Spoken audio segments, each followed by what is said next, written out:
All right, everybody, welcome back to Deep Naked Thoughts. With me today, I have a very special guest. I talk about this person anytime I can, but this is my coach. And this person has known me since I was little. He wears many hats to many people. He is a father, he is a husband, he's an entrepreneur, he's a veteran, he's a coach to many people, a mentor, and just a very special light in our community. Coach, what would you like to say, or how would you like to introduce yourself to the audience who may not know you? My name is Justin Castillo. I'm head instructor of Maximum Martial Arts University, and I've had the pleasure of being able to have a good role in so many lives here at Maximum Martial Arts University for over 15 years. The roles that I've had has been, of course, as a teacher, but also as a learner, learning from all of the students that have come through the doors, all the parents and the family members that have come through the doors as well. It's one of those roles where you get to be able to benefit, not just give. And so every single person that's come through the doors of the school has absolutely changed my life and given me the ability to be able to not only teach better, but to live better, to be able to be a better father, husband, and a better citizen in this world. And so I'm thankful for every single person because they've all made an impact on my life. So, Coach, martial arts has played a role in who you are and also the lives that you've impacted. How did you get into martial arts? Like, what is your origin story? Who took you to class? Who tied your first belt? And why did you stick to it as far as you have today? So I grew up in a part of Las Cruces called Chiva Town. And so that usually goes from Solano all the way to El Paseo. And then in between those two streets goes usually from Idaho to Loman. And so those are the streets that you have the names of all the states. So California, Utah, Nevada, Arizona, that's the street I lived on, Colorado, Texas, Kansas, and then after that is Loman. And so that's called Chiva Town. And I grew up in basically a Mexican neighborhood. And being a Mexican that has white skin, I was beat up on, even by my cousins. And so, going to school and just living in that neighborhood was tumultuous. But interestingly, there's a school right there on the corner of Arizona and Solano. So it was less than a block away from my house. And I'd go watch through the windows on a regular daily basis.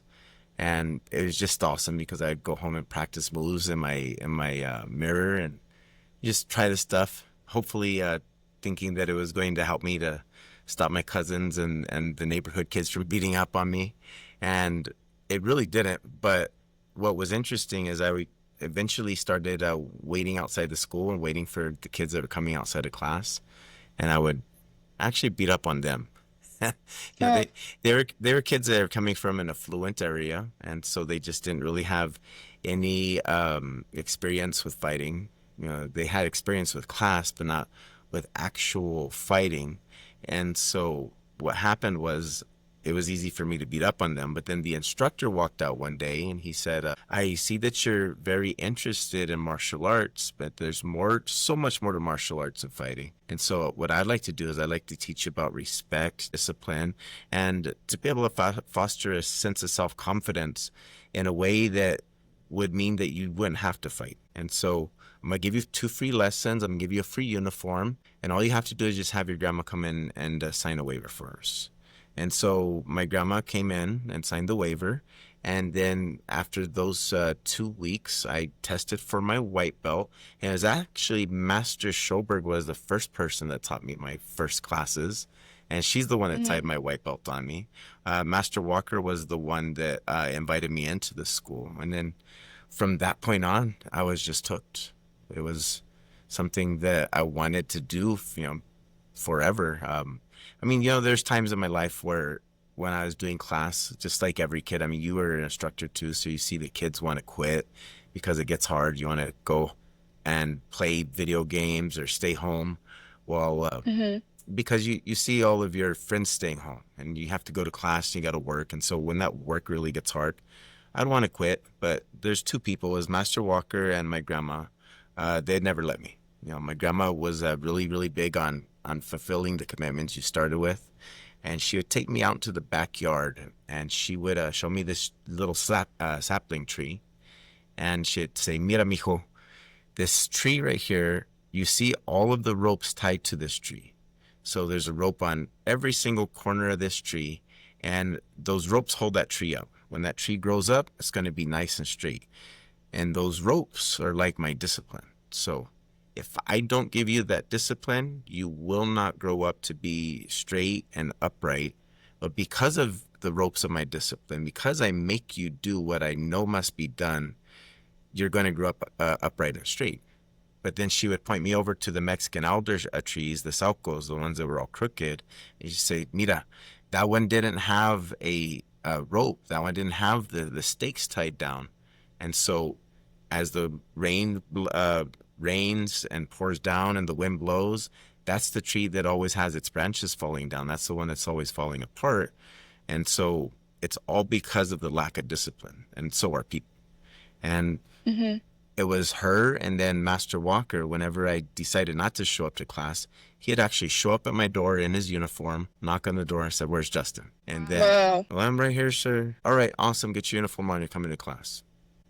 And so, you know, it's just, I was fortunate to have those two good people. And Master Walker's first name is Daniel, and that's why I named my son after.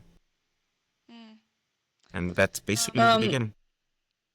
well, you guys, Master Castillo's been in my life since I was pretty much like, I would even say born, because my parents had a relationship with him. Like, they knew him when he was growing up, and he taught my cousins.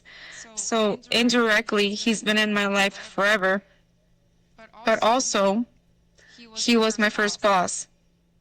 And the attention to detail that this man just paid to everything, like fixing even frames, like, oh, that's crooked, it's a little too right, it's a little too left. So just the attention to detail that this man cultivated in me, but also the word discipline. There's this quote in excess: discipline is the highest form of self-love.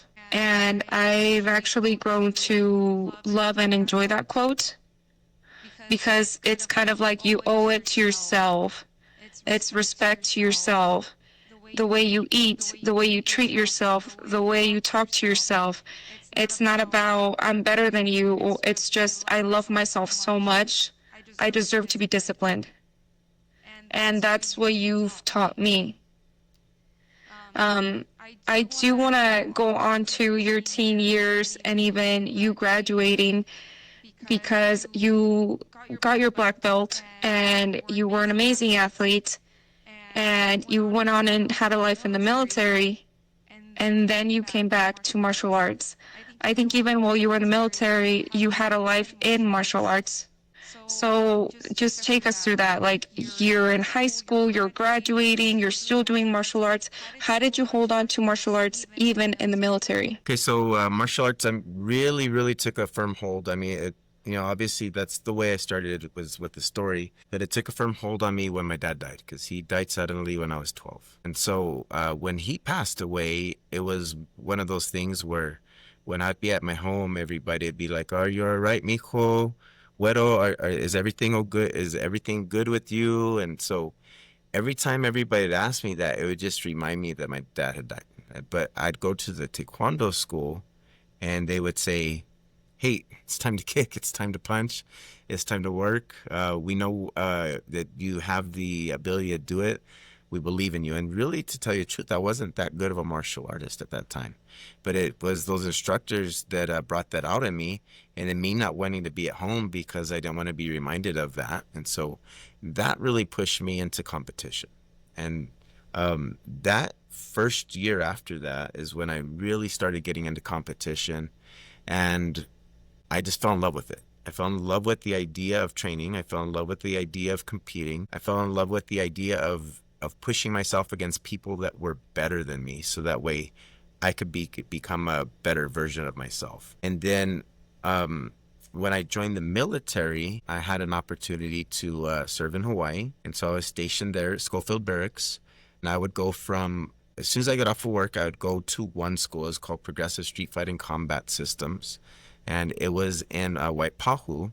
And we had trained Muay Thai, Jun Fan, which most people call Jeet Kune Do. Would do Krav Maga. And then we'd do a lot of grappling. And it was all on top of a concrete pad. So it was pretty brutal. And then as soon as I got done doing that, I would go do training over in Mililani. And in Mililani, it was it's called Mililani Taekwondo. And the person that owned it, his name was Kong Ik Mu. And I would train with him. And it's interesting because I got there, and I'd say within 3 to 4 months, I became the head instructor at the school. And it was because of how well the instructors had taught me here in Las Cruces. And I had always truly dreamed about having a Korean instructor. You know, you think to yourself, if I could just get one of the instructors from Korea, you get the authentic martial arts. And I get there to Hawaii, and I'm training with them and training alongside them, and there's some great martial artists there. But still, because of the training I had here in Las Cruces and in Santa Fe, when I lived in Santa Fe, being able to go back and forth to El Paso and Juarez, especially this area, Las Cruces, El Paso, Juarez, very, very high level competition. It really wasn't hard. Then the other people I got to train with in Hawaii were some of the amazing people like Brian McCutcheon, Bobby Smith, Sung Lee. Dae Sung Lee was the 1988 Olympic team coach. And then there was Danny Kim. He was a gold medalist at the Olympic festivals. So he is one of the ones that would be on TV all the time with Pro TKD.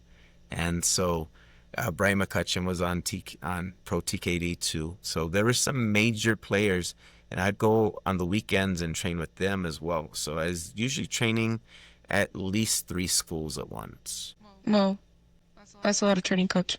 And so then you're in the military, you're doing a lot of cross training, you're traveling. At some point, you do get deployed, you see some action. I believe you've talked about even training some Israeli forces, No, maybe? it was the Iraqi. So what happened is when we went into Iraq, when the United States went into Iraq, obviously there's a vacuum of power. And so you have to be able to rebuild the whole government. And that also includes the police force and their army. And so I trained the Iraqi National Guard, the Iraqi Army, and the Iraqi police force. And that was from the area of Kirkuk in northern Iraq all the way to Tikrit, which also is in northern Iraq, and all the way up in Erbil. And so that's where you see all the Peshmerga that were fighting against ISIS. And so we didn't really have to deal too much with the people up in Erbil because they kept to themselves, and they were very self-contained and peaceful people. But the Iraqis, they were basically set into 2 groups, which is the Shiite and the Sunni, and they were always fighting against each other. But so we needed to set these police up, to set the army up in a way that they could be able to defend themselves, because things get close and personal, especially when you're doing vehicular checks and you're making sure that the right people are going through a checkpoint. Sometimes things get a little bit hostile, and it's important to be able to defend yourself. But interestingly, Iraqi people, and actually for the rest of the world too, it's not just Iraqi people, they don't have the sense of violence that Americans do. We like to fight a lot here in the Western Hemisphere specifically, not just America, but all parts of the Western Hemisphere. We love to fight. It's either I'm going to be peaceful with you, I might slap you, and it's going to go from peaceful to a slap to pulling an AK-47 and shooting you. And so people didn't know any other way other than that. And so it was an interesting experience teaching them, because I would say teaching the little lions, which are my 3, 4, and 5-year-olds, was easier than teaching the Iraqis. Okay. And it just, So would you say that it's like Oh, I was gonna say it's not because that they weren't good, it's because they did not understand that, or they didn't have a comprehension of why there was a need for that type of violence up close. And so they could play soccer. I mean, they're amazing at soccer. They're amazing at sports, and it's not like they didn't Mm-hmm. have any physical ability. It's just they it was a very different cultural dynamic than we have. Mm, I understand. Okay, so you travel, you're in the military, you're teaching martial arts. At this point, like martial arts has been part of your whole life, even in the military. And then you come back, maybe 2003, 2004. It was 2005. Yeah, we were in Iraq from 2003 until 2005, and so as soon as I got back to Hawaii, I started out processing because there's something called the Mm-hmm. stop loss stop movement. So that stop loss stop movement kept me in the military longer than my actual time based off of my contract. And so as soon as we get back to Hawaii, there's a timed out process, meaning that, I'm clearing everything out of the base, doing all of the checklists to be able to sign out from the military. And then once I get out of the military, I come back to Las Cruces and I enrolled at an MSU. I'd already been going to school at Hawaii Pacific University.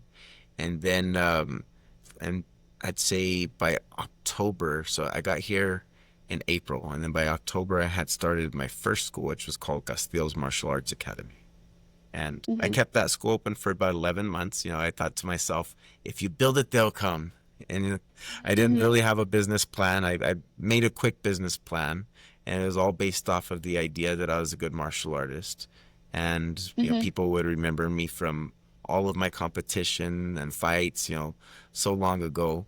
Um, and the business failed within 11 months. And so I went back Mm-hmm. to working for Master Marcy Schoberg, who owned Gold Medal Taekwondo. And she was gracious with me to bring me into the fold. And I worked with her for 4 years. And I also worked at NASA. And while I was there, I did a lot of business planning for about Mm-hmm. 4 years. And for those 4 years, I really, really, truly planned.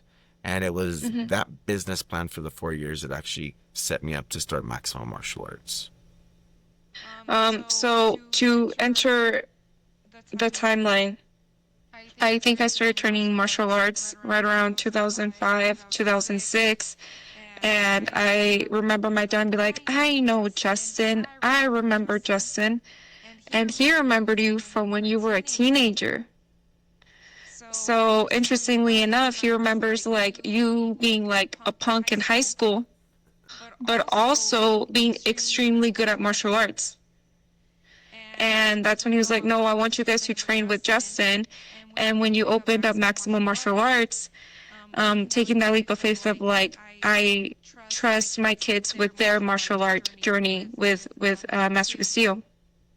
But before that, I do remember also seeing your personal growth, and this has actually stuck with me until now because I remember you doing blueprints of the first school, and you had markers and the red and the blue, like how the walls were gonna look, and the parent seating area, and just the layout of the mats, how it was going to look, and where the mirrors were going to be.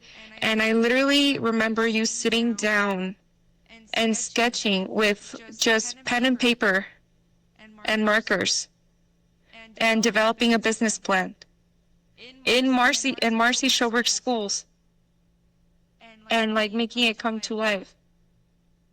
And it's, to me now, it's crazy because this is what, your fourth, fifth school that you've like opened and reopened, because it's just gotten bigger and bigger and bigger, and we've outgrown it, that we're at now with Maximum University. It's interesting, that I think sometimes the growth happens because of plans that don't necessarily go your way. Because if it had been my way, I wouldn't have Maximum Martial Arts. It'd actually still be Gold Medal Mm-hmm. Taekwondo. I truly wanted to stay with Master Schoberg, and keep that school growing. I thought, Mm-hmm. maybe eventually we could become partners and the school would grow. Mm-hmm. It's just, we just had different personalities, and I have all of the utmost respect for her. I love her to death. She's one of the best instructors I've ever had. She's taught me more than any of my instructors have, especially when it comes to teaching. But we're going in different directions as far as the way we taught, and then the ideas that we had about teaching, the ideas we had about running the school, um, even down to decorations, cleaning, and that sort of nature. Anyway, so once we started Maxwell Martial Arts, we started with about 36 students, I believe. And then we started right there next to the Delicias on Amador. And that building doesn't Mm-hmm. exist anymore. It's knocked down. And so we started there. And then from there, we went to Hadley because we just had to move really, really quick because we were bursting at the seams. We stayed at Hadley for about a year. And I remember it was not growing there. And that was the location. We got to 100 students, but it wasn't growing past 100 students. But it's because it was so hot inside of there. I had 4 extra air conditioners that I had brought in, and we still couldn't get it underneath 87 degrees. And so I got out of the lease because I remember signing the lease specifically for a martial arts school that was going to be training children, and it was signed with the Rawson family. And they let me out of the lease because obviously they knew that it was supposed to be for children, and they didn't want to put in the money to put in new air conditioning systems.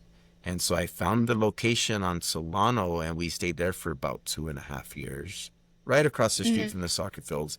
I absolutely loved that location because we could Mm-hmm. go to the soccer fields and make you guys run, and it was just right in the middle of the city. And then when we outgrew that location, I think we were about 170 students. We were bursting at the seams, and I was getting ready to rent a location, and it just happened that my father-in-law gave me the opportunity to buy a location. He told me that I was going to waste my time renting for too long, and the amount of rent that I was looking at paying for, I think it was on the corner of Solano and Spruce, right across from Sonic. And there's like a big bell tower right there. It's a nice location, but I think they were wanting $2,600 a month, and we bought a building on Foster right off of El Paseo, and that building we had to talk them down to 200,000, and they said no multiple times because they were asking for 340,000, and then finally no one was buying the building, so they took our 200,000 offer, and then we turned it into something that was amazing. And I remember moving in, and it was interesting because Amy was pregnant at the time. That's my wife. She was pregnant at the time with my daughter Aubrey.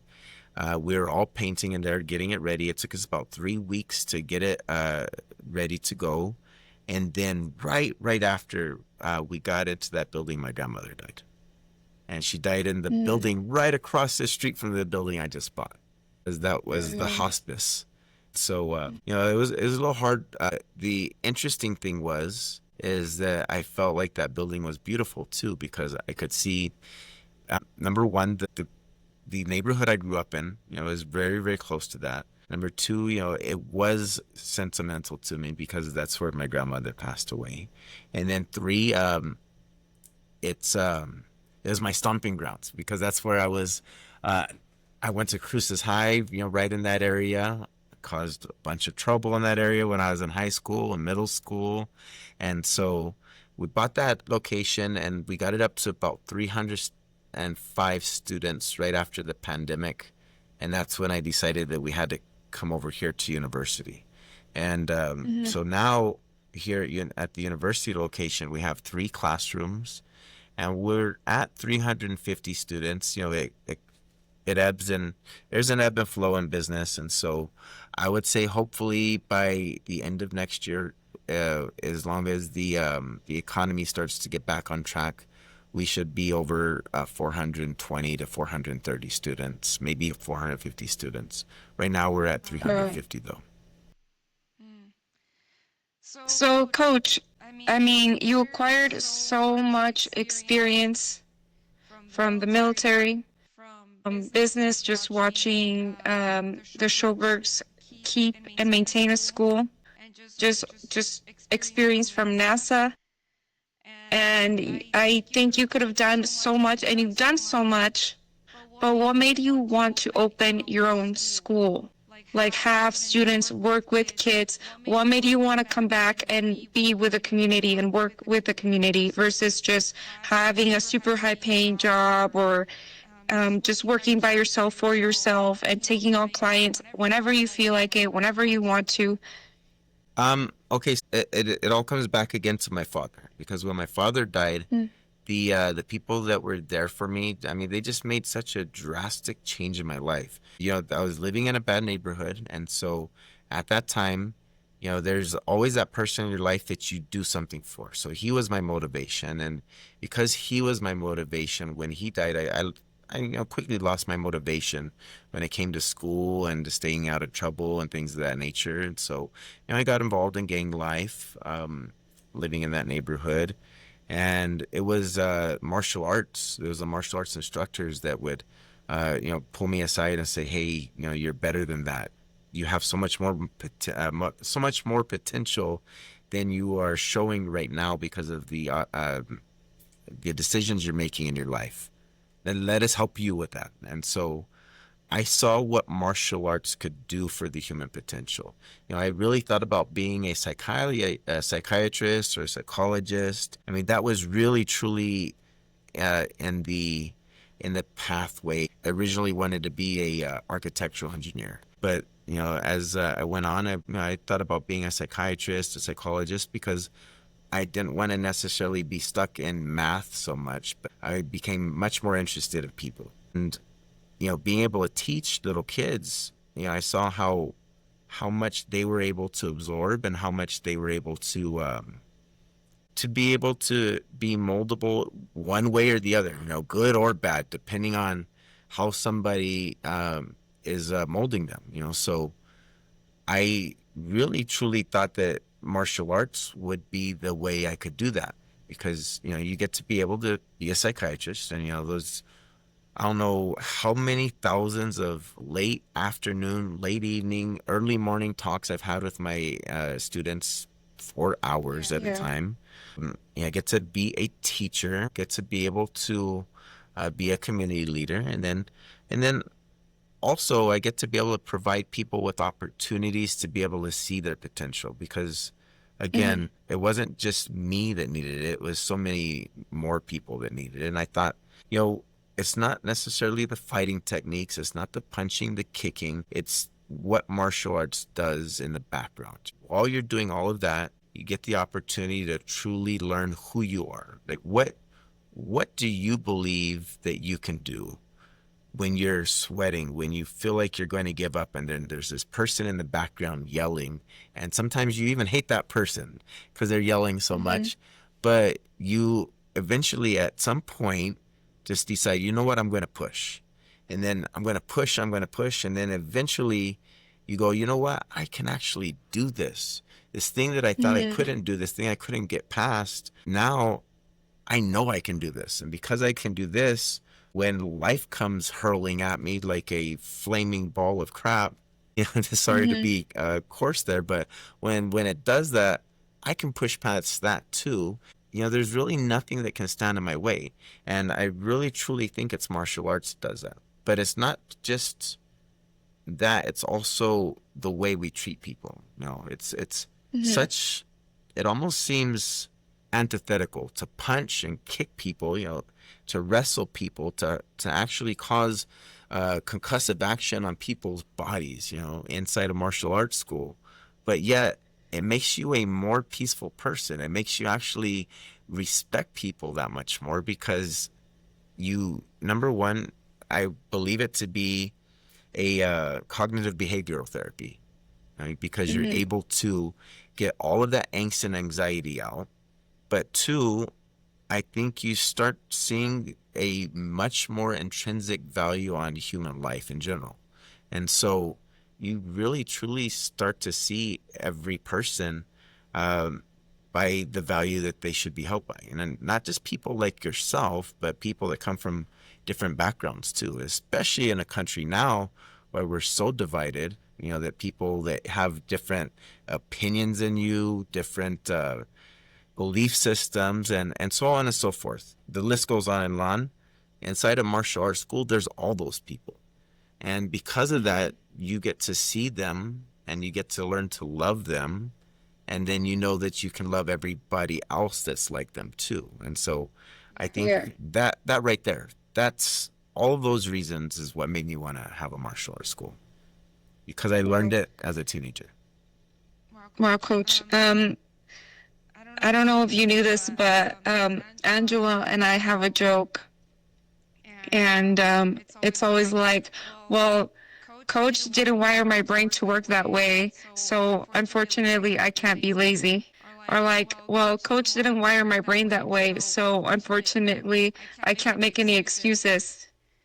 And it's like you wired our brain from childhood and you gave yourself no outs and no excuses, that it's like I have no excuse not to follow my dreams. I have no excuse to sit here and be lazy because you didn't give me that example. And so even when I was talking with Angela, it's like I have no excuse at this age. If I wanted, I have to go get it. And she joined the Air Force. And I don't know if you know how much of a role you played in our upbringing or like who we are. But it just goes back to like, I have no excuse. I literally saw you build it from the inside of a martial arts school that wasn't yours. You were sitting down with markers and pens and paper and making a layout of your dream school that you outgrew within like almost a year, 6 months to a year.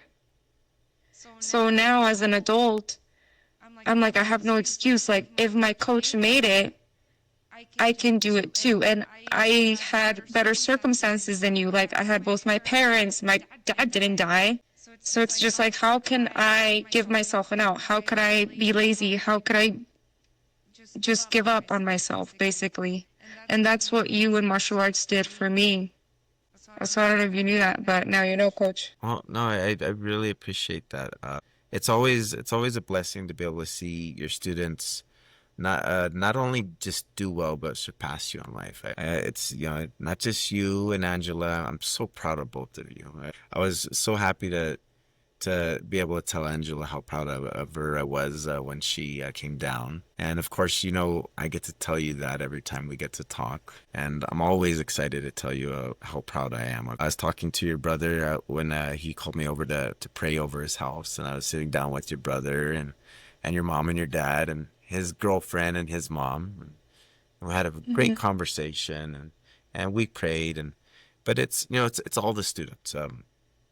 I think it's interesting because it's a continuation. And what I mean by that is I saw a family of people. So I saw Master Schoberg, I saw her dad, I saw her mother, I saw her sister, her brother.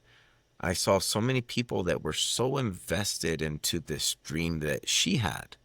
And that dream was wonderful, but it wasn't just that. I saw her father always as kind as can be. He'd bring people in off of the street, people that thought people that most people would think had no future, and he'd bring them into a family. I saw Master Schoberg do the same thing, and they would give people chances, and they would believe in them, and they would help them to just be better in general. And I would say that it's not me, it's every person that came before me because it's I would say it's God working the best in every single one of our lives to be able to be a good example and also to be a good influence so that other people can live to fulfillment too. So Master Schoberg, Master Walker, they did that for me. Mr. Schoberg, all of those, and the ones in Hawaii as well. And I Mm-hmm. would say somebody did that for them. I'm more than sure because Master Schoberg's talked about it. Master Walker, tells me all of his stories growing up, and then on the flip side, you get to see the parents too. So you get to see Mm-hmm. like the passion that your dad has, the passion that your mom Mm-hmm. has, the fire that they have, and the fire that they have for you. Like when they look at you and they see their baby, sorry, they see their baby girl, and because you're so young. Yeah, now I know you're turning 30 soon. Yeah, Yeah, thanks, coach. But yeah, you're right. yeah, you're turning 30 soon. Yeah, but I remember, they'd look at you. I remember the eyes that they looked at you with, and it's the same eyes I look at my daughters with, the same eyes I look at my son with. Like, there's this potential I see in you. I love you so much. I want so much for you, but it's not just that you want so much, is that you know that there's this potential and that it can be nurtured. And so, that actually gave me a lot of fire too, because I saw every single parent and every single one of their eyes. And so I would say that, I'm as proud as I am of you guys, I know that they are that much more proud because they saw your potential before I ever did. I just got to see it in their eyes. Mm-hmm. Do you ever look back and see the impact you've had in the community? So I talk about Angela, and Angela's my best friend, for those of you that don't know. But her and I came up doing martial arts together. And her mom was at every practice, and so were my parents. So indirectly, I formed a relationship with Angela's mom, and I'm like, hey, like, how's your mom? How is she doing? Same thing with, for example, Katie, like, hey, how's your mom? How's your dad? And so I didn't just build these relationships with my friends. I also, now that I'm older, like, hey, how's your mom? How's she doing? How's your dad? How is he doing? And it's all because you opened up a school. Like, you literally built a community. And I came up with these kids, and now we're adults, and we still keep in contact with each other, and we still care about each other's parents. Like, how's that person? Like, Logan will reach out and be like, how are your parents? And it's funny, but it's just like we have that family because you gave us that. Like, you gave us an extended family. I would say again, that's the nature of martial arts. Coming up from a good upbringing, I really truly think that I had a good upbringing in martial arts, and so I have this extended family too. I mean, not just the students that I taught, but the ones that I grew up with. That it's great to see the ones that I still talk to on a regular basis. I talk to my coach on a regular basis. It was his birthday a few days ago. So what's today, the Mm-hmm. 5th? And so on Mm-hmm. September 30th, I'm texting him going, hey, coach, happy birthday. Love you. Mm-hmm. And so that's Daniel's middle name is Irvin. And so he was my coach, the one that was like my big brother. And then I talked to Greg. He's another one of my coaches. And that's Daniel's other middle name. So it's Daniel Irvin Gregory. And I was talking to Master Walker yesterday on the phone Mm-hmm. through Instagram. And so, sometimes we'll talk on the phone, sometimes we'll text back and forth. And, it's one of those things where I think martial arts in general builds families. So I wouldn't give myself credit because it's not myself. I'd say if anything, it would be the instructors that taught me how to build a family because they built a family first. And I felt like I was Mm-hmm. part of their family. And so being part of their family, I truly knew what it was to teach and to build a family setting. And it's funny though, as I get older, it's actually harder to build this family setting. And Mm-hmm. and it really has to do with everybody growing up because I still get sad when you guys grow up. So you guys move away, so um, I let the instructors, now I delegate more. So I Mm-hmm. delegate to all of my instructors and I teach the classes I like to teach. I really do like to teach a lot, but I also don't like to see students move away, because there's attachment. You guys are my kids. And Yeah. so now I let them do the building and let them have the experience, and also not just because I don't want to do it, but because I see the potential in them. I see how much they can make changes, and I also see that they're better than me in so many ways. It's amazing because the students that you teach, like I had great instructors, and now I feel like I surpassed my instructors, not in everything, but in certain areas, because they were such good instructors, not because I was great, but because they were great. And I believe that my students are surpassing me, not in everything yet, but in quite a few things, and especially in the ability to be able to mold students. And so that makes me happy, just to be able to sit and my grandmaster would always say, I get to sit and watch trees grow. And now I get to do the same thing. I get to sit and watch the trees grow. Wow, It takes a while. that's really beautiful, Coach. So, where do you see the future of martial arts? So, first, for you and your school, like, where is Maximum Martial Arts going? What are we doing? But also martial arts in general. For example, I see UFC becoming a really huge thing, and more kids being signed up for judo, jujitsu, taekwondo, kickboxing, and it's, I think, even more popular now than when I was growing up, especially for women and for girls. When I was growing up, I was lucky to have Miss Schobert, like, quite honestly, because there weren't a lot of females in martial arts. But now there's a ton. There's so many female role models. So I feel like martial arts is just getting bigger. Especially with AI. There was another podcast that I was listening to, and they were saying so many jobs are going to go away because of AI. But there's a lot of jobs that are going to stay, and it's the basically face-to-face instruction, like yoga and martial arts and coaching, because AI doesn't have that soft skill. Like, how are you going to get that good job or that high five from AI, or that response from hitting a punching bag? Because you can't punch the computer like that. So, what do you see for the future of Maximum Martial Arts University and martial arts in general? So for Maximum Martial Arts, the idea is obviously we want to have growth, and the growth isn't just about numbers. We want to be able to teach as many people as possible because people do benefit from martial arts, but also I want to be able to grow the school so that way the instructors, the ones that are growing up, the young black belts, they have opportunities to be able to jump into leadership positions. So that growth is extremely important to me because I want to be able to give people opportunities to have that leadership position.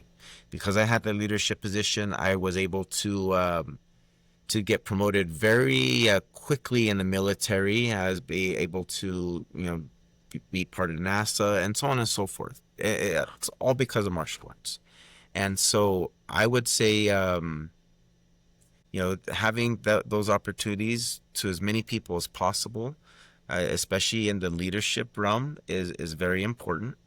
But what I would like for Maximum Martial Arts is after, I'd say we'll stay here for another 5 years, and then I'd like to build another location. And the other location is going to be on the East Mesa.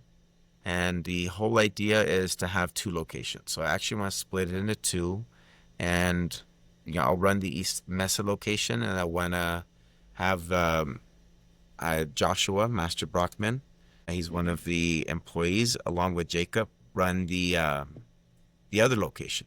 That way we can have two locations, but also so that way I can, basically multiply. I want to be able to give people more martial arts. I want to be able to bring the opportunities back to the area that we were in before, because now that we're up a little bit higher, some of the people that were taking martial arts, they might not be able to make it all the way up here. Traffic, or just because they would walk to the school, so on and so forth. So I want to take it back to that same building. You know, I still own the building, so I want to take it back to that building, keep that building, and then expand it, elsewhere in Las Cruces, and then maybe into the east side of El Paso because there's a lot of people, but there's very, very, very few martial arts schools. I would say there's three that I know of, and on the west side there's probably about 35. So Mm-hmm. but it's because people want to go into the affluent area instead of helping Mm-hmm. people that actually need it. So now, as far as the future of martial arts goes, I think um, first it's a really, really cool thing that that there's UFC. That it's very popular. That boxing is very popular. That wrestling is taking off, and there's more females doing wrestling than there ever has been. There's more females doing combative martial arts than there ever has been, and people that you would never even think about, doing combative martial arts. And we're not talking about traditional martial arts. The actual sparring portions of martial arts. There's a lot of people doing it. So jiu-jitsu is blowing up, judo's blowing up. Taekwondo's always been popular, and the hardest part is because there's so many black belt factories. It's hard to get people to understand that taekwondo is actually a legitimate martial art because there's so many schools across the country. They just teach people a couple kicks and a couple punches, and then they go, "Give me $4,000, and here's your black belt." And so that's not the case here. But I'd have you guys fight in the in the back alley of the school, and Yeah. really, really fight. And we still teach uh, that type of style, but just not with I'd say we don't have the head trauma that goes with it that we did back Mm-hmm. then. Anyway, long story short, I think that the that all of that is great as long as each martial art does not go completely away. I'd like to see each one evolve. So taekwondo can evolve, judo can evolve, jiu-jitsu, all of them can evolve based off of the interactions with each other. Just like people interacting with each other, if done right, each person becomes a better person and a more full person. I think martial arts Mm-hmm. can do the same.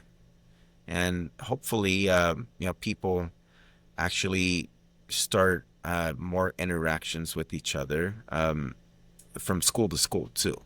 And so, and from martial art to martial art. So, we have students that cross train, over at Zia and over at Three Crosses Jiu-Jitsu. And before Master Montevais died, we'd take people over there all the time. Every once in a while with Guzman martial arts too, and there's a few other places, and of course, going back and forth to El Paso with Master Vidhom and Master Montalvo to their school. So the idea, I think, is really truly just not staying inside your own little tribe, but stepping out into a bigger world so that way you can make more connections. I really truly think that's the future, and it's not necessarily about fighting again. So I Mm-hmm. preface that, martial arts can become better because people can step outside of their tribes. They can step outside of these boundaries. They go, oh, we're taekwondo, or we're this, or we're from this school, and go, hey, those people over there on the other side, they're pretty cool. Let me go learn about them. Let me go make Yeah. some really good relationships with them. And I think if martial arts does that and people in martial arts do that, then it's only going to help society in general because you see people, even our former mayor, he was a martial artist. I don't know if you know that, Ken Miyagishima. Mm-mm. Yeah, we talked a lot about martial arts, but he was a martial artist when he was a kid. And there's a lot of people, a lot of presidents who are martial artists. And Mm. so I would like to see, the leaders in our communities that are already martial artists pave the way for the next leaders that are going to be martial Mm-hmm. artists. And those martial artists will now, instead of staying inside a tribe, let's say politically, you have these tribes, Democrat, Republican, they go, oh, you know what? Let me step across the aisle and let me learn more about these people so that way I can see the good in them instead of always thinking about the bad. Hopefully, I think that should be the future. And I see that happening because of the evolution, because people do want to get all the fighting moves. But the thing that transcends that, again, is people just being able to step across party lines, step across tribal lines, step across school lines, martial art lines, Hmm. and form bonds that they would not normally form. Hmm. Martial arts has done so much for me, for my family.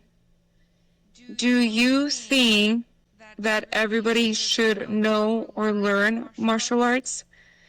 Personally, because of what it's done for me, and I'm a full proponent that you should know how to defend your body and defend others if it comes to that. But do you think martial arts is for everyone? To tell you the truth, I don't. Oh, I know that, okay. that sounds funny coming from an entrepreneur that, sells martial arts, but I really truly don't think it is for everybody. I think Mhm. that there's something for each person. Some people love swimming, some people like riding horses, some people like playing soccer. I think the activity that brings out the best in you, that really sparks your interest and sparks that sense of creativity, that sense of drive, that sense of push, that makes you want to get out of bed in the morning and go until midnight, pushing your body, pushing your mind, pushing your spirit past the point that you ever thought was feasibly possible. I think that that activity is the best thing for you. So if it's art, if it's martial arts, if it's, you know, playing in a band, whatever it is, I really truly think it's that. So I know people always say, oh yeah, martial arts is for everybody. And yes, I think martial arts can be good for everybody, provided that the people that come through the door don't have bad a bad outlook on other people's, so that way, they don't use martial arts in a bad way, bad manner, because Mhm. there are people that can do that and have done that in the past. And so I would say that yes, martial arts is good for everybody, but I really truly think there's so many other things too. Again, it's as I get older, it's not just my own frame of thought. I'm looking at it from everybody else's frame of thought, going, what changed your life? And let me look at this other person that comes from a totally different background, and I see the things that change their lives too. But there's a commonality, and that commonality is it's that thing that made that spark, and that thing that made that spark usually had to do with relationships. Is relationship with a coach, is relationship with a mentor. And I Mhm. think that right there is really it's where it's at. So if people come in and they do martial arts with us, great. If they do martial arts with somebody else, great. If they never do martial arts and they end up doing soccer, as long as they find a good mentor, if they go Mhm. and learn how to act in a play, whatever, is as long it really just comes down to great life mentors. And I'd say multiple life mentors at that, because the more you have, the more well-rounded of a person you're going to be. I actually really like that response. And I agree. You've been my mentor for so many things. And I've also had to find other mentors in other industries, whether it's like psychology or academia. And then just starting over and moving to Washington, finding resources and people here. I do have another question, and this one is for your students. Whether it's past, present, or future, what message do you have for your students? The message is always the same. Number one, don't give up, because everything seems hard at the outset, and everything seems especially hard right when you are on the cusp of greatness, when you're on the cusp Mhm. of overcoming an obstacle that you thought was impossible to overcome. So that's the Mhm. first thing, is just don't give up. Keep pushing through. Take a deep breath, pick yourself up off the floor, brush yourself off, and keep pushing. Secondly is is listen to those that believe in you even when you don't believe in yourself, because there's a Mhm. lot of people that see your potential even when you can't see the potential. So really truly don't think that they're just blowing smoke up your butt. Actually listen to them, because Mhm. those people that are telling you that they believe in you, that there's a reason for it. People don't Mhm. just, I know there are people that say it, but you can tell the ones that are truly genuine. I don't give compliments very easily. So when I Yeah. say I see your potential, you listen to those people. I think that's Mhm. very important. And then look at yourself in the mirror every day and think Mhm. about who you are, what you want to be, and how you're going to contribute to the world. And is it going to be positive? And if it isn't, then change your trajectory. Because Yeah. really, really, it's again, I would say everybody has a responsibility to be great, but not for themselves, but for everyone else around them. Because when Mhm. you are great, I remember telling you guys this a long time ago, but when you're great, it makes the world great. And so, Mhm. it's a responsibility that everybody has. And so you want to have that trajectory to be great for the betterment of society, so that Mhm. everybody around you has a better life. And I think that's so Mhm. important. And so again, just don't give up. Listen to the people that believe in you, even when you don't believe in yourself. And Mhm. look at yourself in the mirror and make sure that your trajectory in life is going to be better for others, not just for yourself. Because people always think, how am I going to make money? How am I going to be happy? But how are you going to make Mhm. a positive impact on others? Because when you're doing that, I promise you, you're happy. Mhm. This is another question that I have for you. But first and foremost, I just want to say thank you to the parents. I think it takes a village. And I feel like I've had several sets of parents or guardian angels or people looking out for me because of just maximum, whether it's parents of students where they're like, hey, Mrs. Sawyer, how are you doing? Or they'll keep up with me through the distance, like, hey, just wanted to share like a few sunset pictures. We miss you. Or just, for example, when I would get injured, Katie's dad, he would give me like physical therapy sessions and like exercises and check up on me weekly. Like, how are you doing? How's your knee? Are you resting? Things like that. And so it created a village of people that care for me and look out for me. And I feel like I did the same for their kids. Do you have any message for the parents, especially because you're a parent and I've watched you grow in that too? Like I watched you from my martial arts coach, my teacher, instructor, mentor, to that, and then becoming a husband and then becoming a parent. What message do you have for the parents?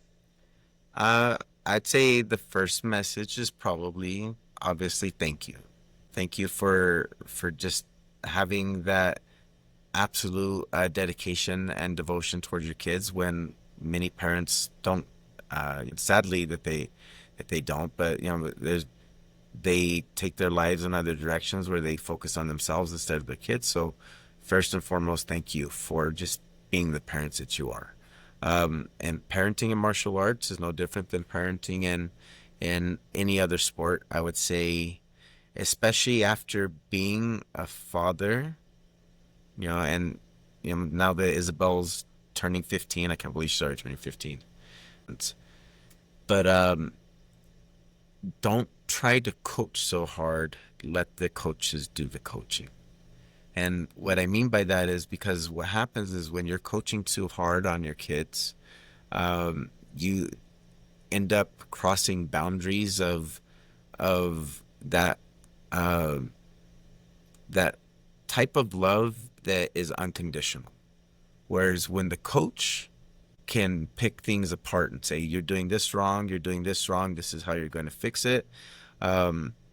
Kids are much more receptive to that from coaches, than they are from their parents, because the parents, the kids want that idea that I'm broken and I know that you still love me anyway. Mm-hmm. And so I think that, obviously, parents still need to make, corrections with their kids, but in a loving manner, as opposed to, trying to overcoach. So, I made a mistake and overcoached with Isabel. And so with Daniel and Aubrey, I'm trying not to make that mistake. And, I have a better relationship with Isabel now that I'm not coaching her. She gets to play Mm-hmm. soccer. I say, honey, I hope you have a great time. Listen to your coaches or whatever she's doing, you know. Yeah. And so I would say the same, for parents, is just don't overcoach. Don't make it an unenjoyable experience, but at the same time, don't allow your children to quit, especially when it's hard. I know everybody wants to be there. Either either want to be they either want to live vicariously their children and coach too much and too hard, or they want to be their children's friend and say, no, I never want anything hard to be in my children's life. And I'd say that also, on the opposite end, is very, very hard to do. Don't do that, because Mm-hmm. what happens is your children will always end up giving up anytime anything gets hard. So it's basically moderation. I think that Yeah. that really truly is it. Try to make the best out of everything. Be moderate, but at the same time, if you make a commitment, stick to it. So, if it's a soccer season or if it's a taekwondo season, whatever it is, stick it out.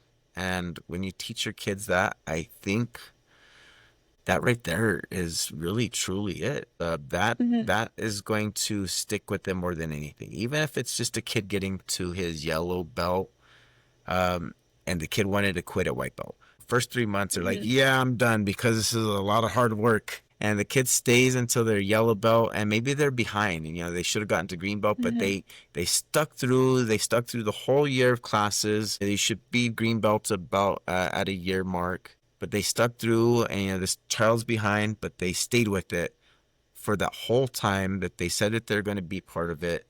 And now the parent can say, see, son, or see, daughter, at least you stuck with it Mm-hmm. for that time, because we made that commitment.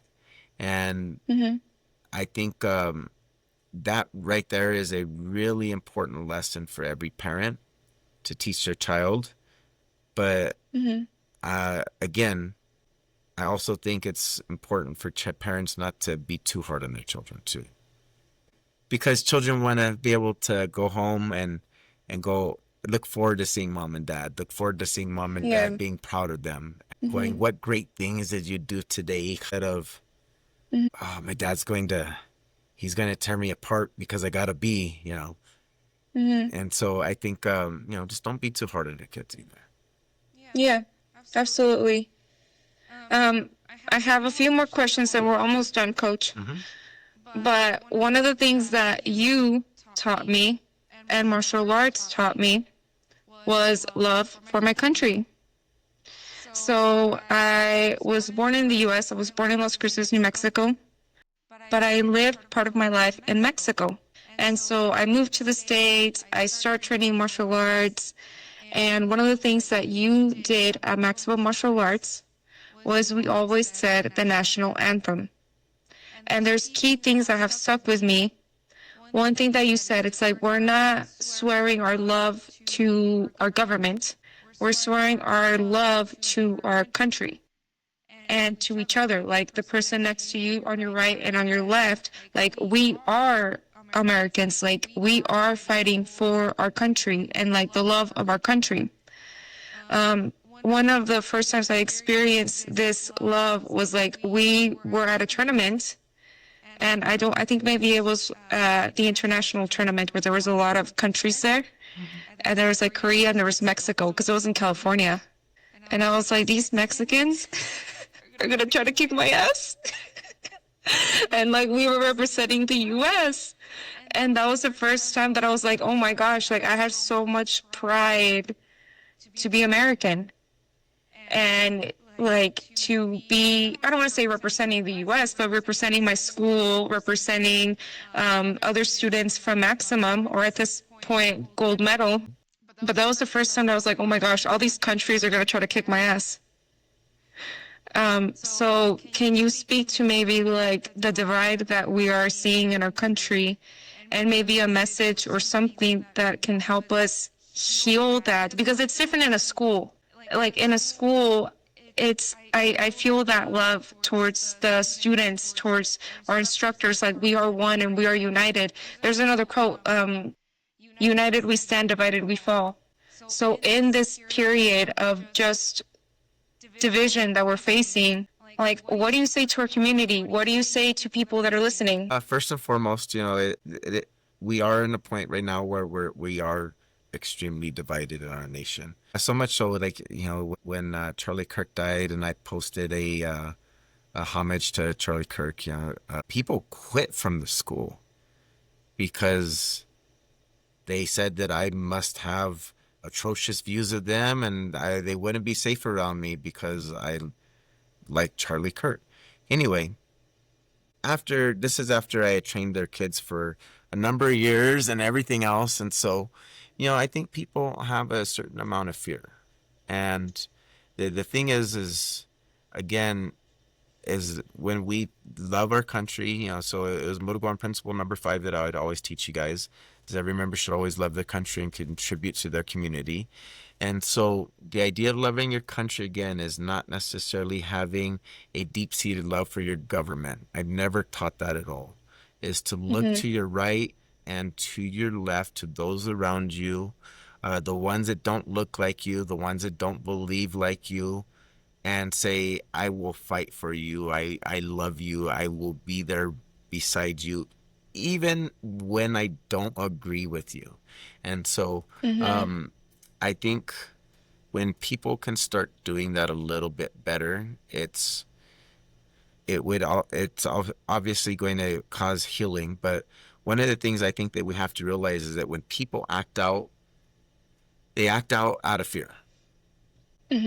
People, number one, fear is the great cause of divide, but fear also causes anger, and anger causes people to lash out at one another. But it all stems from fear of the unknown. And so when you see people acting out, and you see people not acting like themselves, and they're being, somewhat atrocious, I would say be patient with them. Don't lash back out at them. Turn the other cheek, because more often than not, especially in this day and age with the news blurbs that are going 24/7, and they're horrible news blurbs because they're never the full story. So it's always painted out one way or the other. The Democrats want to do this and the Republicans want to do that, when in all reality, people in America and all over the world just want to live in peace. So I would say be patient with their fear, and let them know that you're still there and that you still support them in the best way possible, even the times that you don't agree with them. Because that right there is very important. I think people, again, they fear, myself and Master Schoberg, I remember we were beefing, when I first started Maximum Martial Arts. And it was like, well, what are we going to do? Because, her school was hurting at a certain point. And when I let her know that how amazing she was at teaching, especially those students that I could never get to, the students that had disabilities, she is the best instructor I've ever seen at that, especially in that one category. And her school thrived for so many years until she was just tired and she wanted to go on and teach science. And she's still an amazing teacher at Rio Grande Prep, teaching science and PE. And what it was is, I think, again, getting back to the subject, is dispelling the fear and dispelling miscommunication. So in the United States, love one another, but love one another first by not striking back when somebody kind of lashes out at you because it's usually based off of fear, and that fear is based off of a misunderstanding. And if they can just understand who you are and that you still love them and that you're looking out for them, and you show that through actions and not through argument, I think that'll really truly help. I have one last question, and I got emotional just even thinking about it. But I'll go first. So the question is, what would you tell your younger self? You're walking through gold medal or whatever the name of the martial arts school was at the time. Let's say you meet your younger self. Like, what would you tell that student? Because I feel like I've met my younger self through other students, and I wish I could tell them, like, hey, pay attention, enjoy every single moment, enjoy the days that you're hurt, the days that you're laughing with your classmates, the days that Master Castillo makes you do push-ups because you were talking in class, because one day that day is going to be gone. Like, I don't sit with my friends anymore before class and meditate and get shushed. I don't spar anymore. And so there's days where I'm like, man, I wish I could do it all over again. So what would you tell your little self? I would, man, I'd probably say the same thing. Just don't forget to enjoy what you have and don't take it for granted. These times right here are it's going to be the best. These are the best times in your life right now, but it's going to set you up if you enjoy it correctly. It's going to set you up to enjoy the best times of your life later on too, because it's not that they were the best times, it's that the transformative times that set you up for the best times. So now that you're married, you're in a best time because you're building a very intimate relationship that's hopefully results in beautiful children and a family, and a large extended family. And I would say if we take each one of those moments correctly, it sets us up for the next moments in life. So I'd say exactly what you said. Smile, enjoy it, pay attention, and don't take it for granted, and take each person that you meet along the way as a blessing, because every single one is.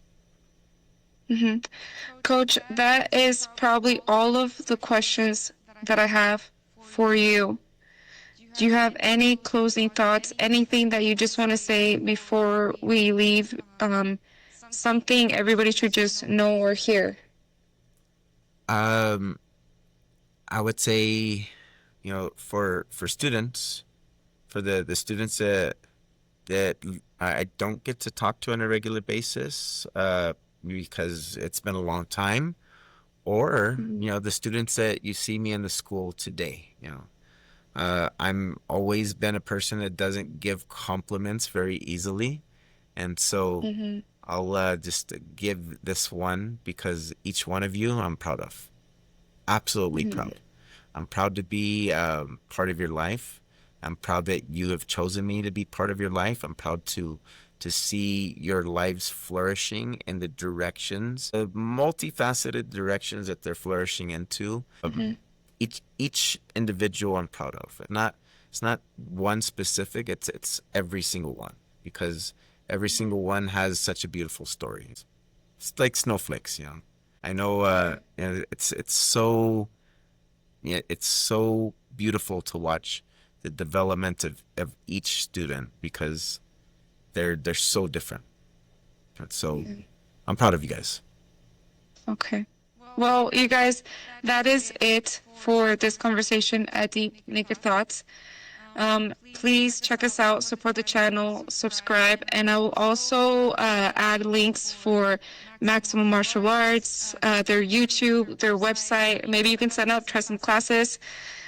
And that is it. Thank you so much, Coach. Thank you. Thank you.